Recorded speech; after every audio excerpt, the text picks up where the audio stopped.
hired by the Vatican. And even today, there is the only place where the Swiss Guard exists as a tradition, and also very serious job. So they actually are responsible for the security of the Vatican. So the Pope's private guards, the Swiss guards, and they can be seen at some of the entrances, private parts of the Vatican, where only people with permission can enter. So they are very tight security. But the very funny thing, they're wearing the same old costume. So you can see colorful looking lads with holding some weapons, or even without the weapons, but they normally have carrying some guns and so on. They are actually working there, and they are only boys.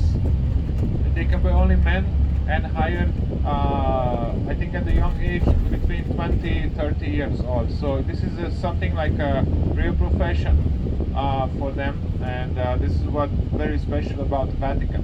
Also, we are passing by the area which is the back of one of the main squares of the city. You can only see these buildings up front, but on the other side there is the altar of Vittorio Manuel II. We're going to see that from close up, don't worry. It has one of the largest equestrian statues in Rome of the leader and unifier of the Kingdom of Italy, Vittorio Manuel II. So soon, just a couple of minutes drive, and we should be reaching to the area of the Colosseum.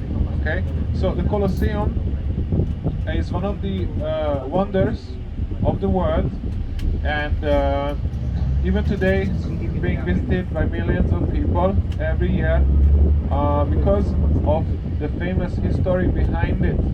So today it's still standing strong, and well, only part of it is remaining, 1/3 of the building actually. The reason being behind it is the time passing, and also the elements and some earthquakes. So a couple of earthquakes damaged the structure, and also the local people, they took some stones home and built their own houses with it because you know how it is. That's a very common thing in all of Europe. There is no materials, they use the old one. So nobody needed the Colosseum anymore after the Roman Empire fell out of disuse, and then only becoming a couple centuries after that, a few hundred years, becoming a tourist attraction. So the Colosseum was built for the entertainment of the people of Rome.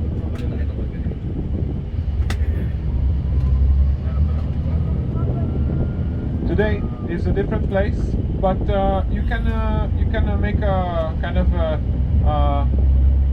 you know, like a connection between what's going on today and back in the old days. So Rome as a society and today's society, Western culture, has a lot of common things.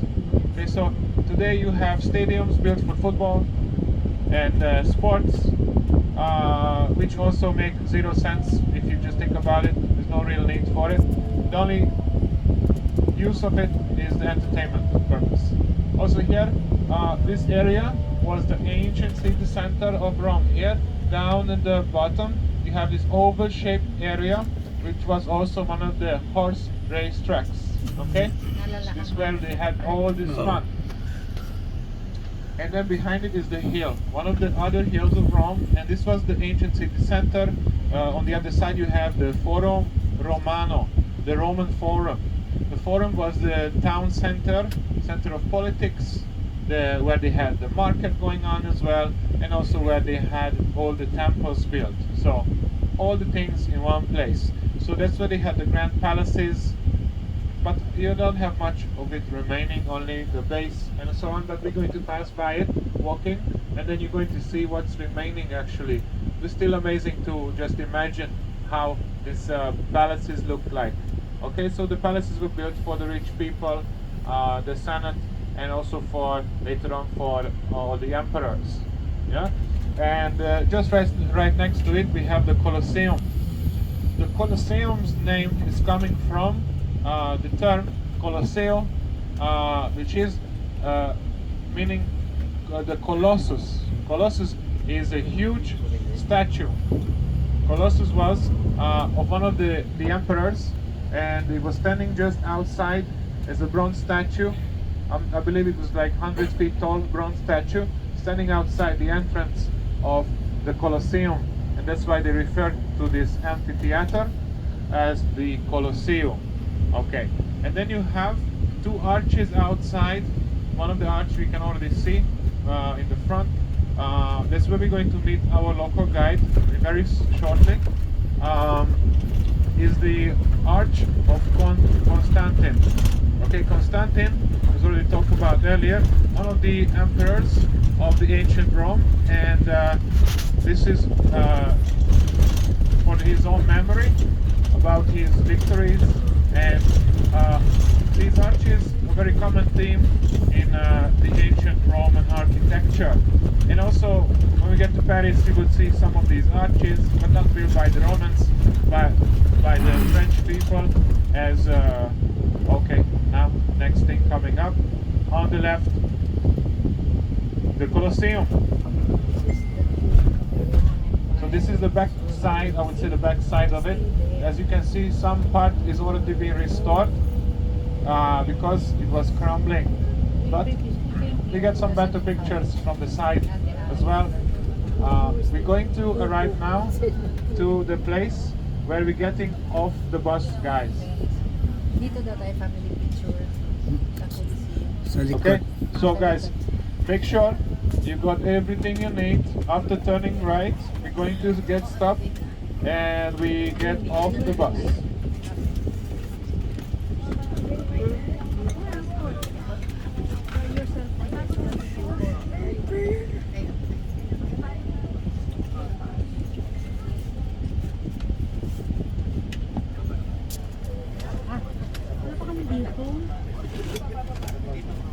Hindi pa.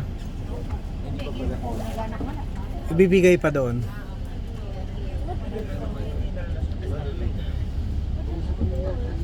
For the tour. Yeah, for. And then